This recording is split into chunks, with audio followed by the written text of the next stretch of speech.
Good morning students. Chapter 5 में हम miscellaneous exercise solve कर रहे थे। आज हम पोलर फॉर्म स्टडी करेंगे। पोलर फॉर्म में हम क्वेश्चन नंबर 5 लेते हैं। Question number 5 is convert in polar form. Convert in polar form. पहला क्वेश्चन है 1 + 7i होल ओवर 2 - i का होल स्क्वायर। तो सबसे फर्स्ट हम लोग देख लेते हैं कि कॉम्प्लेक्स नंबर को पोलर फॉर्म होती क्या है।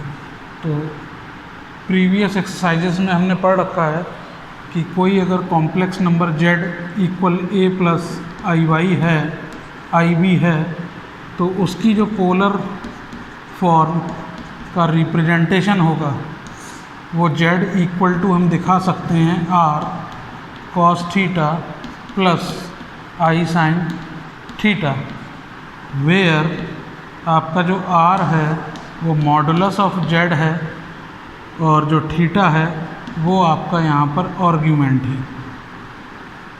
ओके, तो ये सब बातें हमने प्रीवियस एक्सरसाइज में रीड कर रखी थी। z = a + ib अगर कोई कॉम्प्लेक्स नंबर है तो उसकी पोलर फॉर्म का representation z = r cos θ + i sin θ होगा। तो अगर मैं पहले पार्ट में मेरा क्वेश्चन जो है वो 1 + 7i है, मीन्स ये अपनी परफेक्ट स्टैंडर्ड फॉर्म में नहीं है, क्योंकि जो स्टैंडर्ड फॉर्म होती है कॉम्प्लेक्स नंबर की वो होती है z = a + ib। तो इसलिए सबसे फर्स्ट सल्यूशन में हम इसको लेट z = जो भी कॉम्प्लेक्स नंबर है उसको राइट करेंगे होल अपॉन, एक्सटेंड कर देता हूँ whole square, means 4 + i² - 2ab means 4i। i² की वैल्यू आपको 1 मालूम होगी, माइनस का 1, that is 1 + 7i, 4 - 1 gives 3 - 4i। Standard form में कन्वर्ट करने के लिए यहाँ पर हम कॉन्जुगेट मल्टीप्लाई करेंगे 3 + 4i से, 3 + 4i से न्यूमरेटर और डिनोमिनेटर में मल्टीप्लाई, देन आफ्टर मल्टीप्लाई 1 × 3 = 3, 1 का 4i से 4i, 7 × 3 = 21i, देन 7 × 4 = 28i²। मैं i² का -1 यहाँ पर नोट कर देता हूँ। होल अपॉन फार्मूला क्रिएट हो रहा है a - b a + b, that is a² 9 + b², मतलब -b² means 16i², i² minus को प्लस करा देगा। तो इस टाइप से जो कॉम्प्लेक्स नंबर z ऊपर आया 3 - 28 गिव्स -25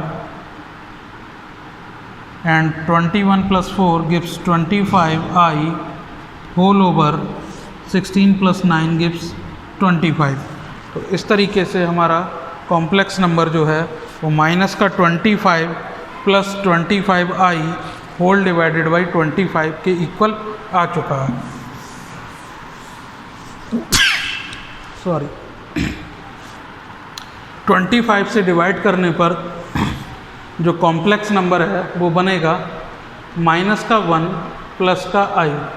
ये जो कॉम्प्लेक्स नंबर हमें ए पार्ट में दिया हुआ था वो अब जाकर हमारा स्टैंडर्ड फॉर्म में हमको यहाँ पर शो हुआ z = -1 + i।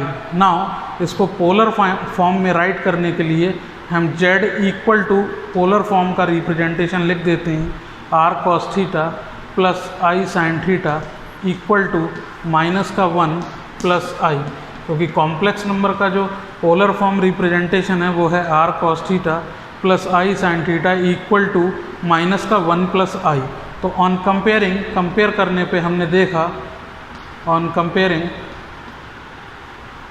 इसकी कंपेयर करने पे देखा कि रियल पार्ट रियल के इक्वल होना चाहिए, मीन्स r cos θ की जो वैल्यू है वो -1 शो होगी, जबकि r sin θ i का मल्टीपल है, i r sin θ means i का मल्टीपल r sin θ इधर i का मल्टीपल है 1।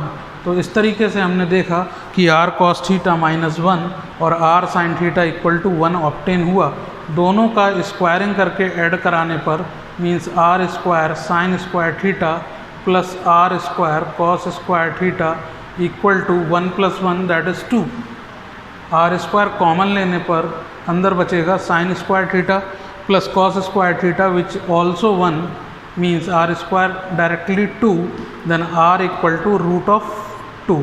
तो कुल मिला के हमें इसका मॉड ऑफ मॉडुलस पता चल गया अपने कॉम्प्लेक्स नंबर का।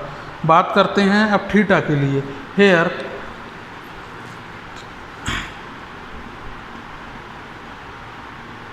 r cos थीटा हमको दिख रहा था -1, हमने r की वैल्यू प्लेस की √2 देन cos थीटा हमको मिला माइनस का 1/√2।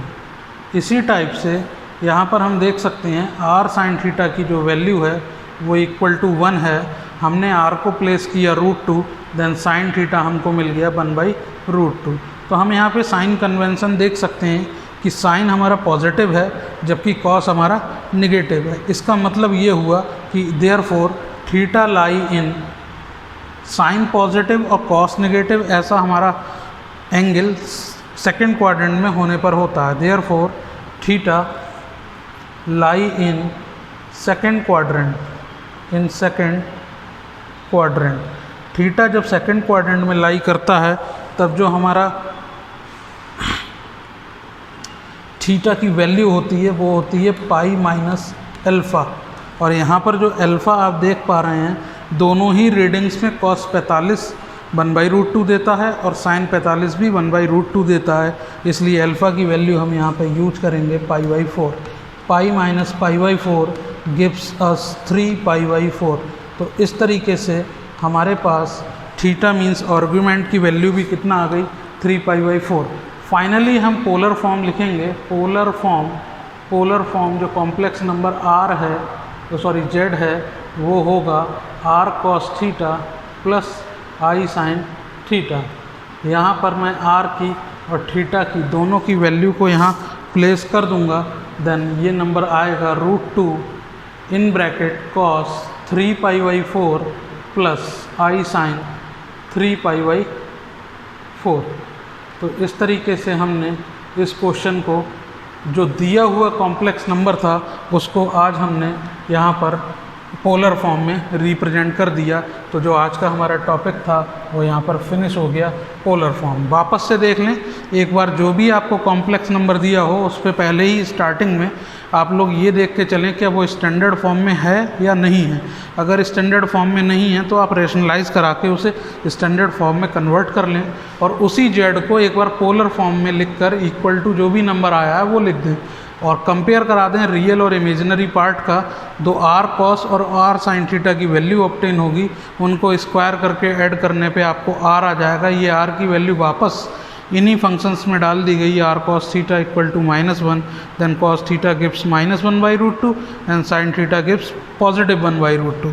ऐसा तभी होगा जब थीटा सेकंड क्वाड्रेंट में लाई करेगा। सेकंड क्वाड्रेंट में जो आर्गुमेंट होता है वो pi minus angle alpha acute angle जो भी आता है, और एंगल यहाँ पर π/4 रिलेटेड है क्योंकि दोनों ही जगह हमें 1/√2 ऑब्टेन हो रहा है विच इज़ साइन 45 या कहूँ तो cos 45 की वैल्यू होती है। थीटा की वैल्यू पाई माइनस π/4 से 3π/4 और ये वापस से इस हमने ये पोलर फॉर्म रिप्रेजेंटेशन में ये वैल्यू प्लेस कर दी। r की वैल्यू √2 और जबकि cos थीटा की वैल्यू 3π/4। तो इस तरीके से जो हमें पोलर फॉर्म रिप्रेजेंटेशन मिल गया अपने कॉम्प्लेक्स नंबर का √2 cos 3π/4 प्लस i sin 3π/4। ये वही नंबर है जो स्टार्टिंग में हमने लिया था, उसका ये कॉम्प्लेक्स रिप्रेजेंटेशन कहलाता है। तो इन टाइप के क्वेश्चंस का आप आज अभ्यास घर पर करें। बाकी के हम क्वेश्चन आपको कल प्रोवाइड कराएंगे। मिसलिनियस एक्सरसाइज में कुछ क्वेश्चंस एग्जाम्पल में दिए हुए जिन्हें आप घर पर एक्सरसाइज में कर सकते हैं। Thank you.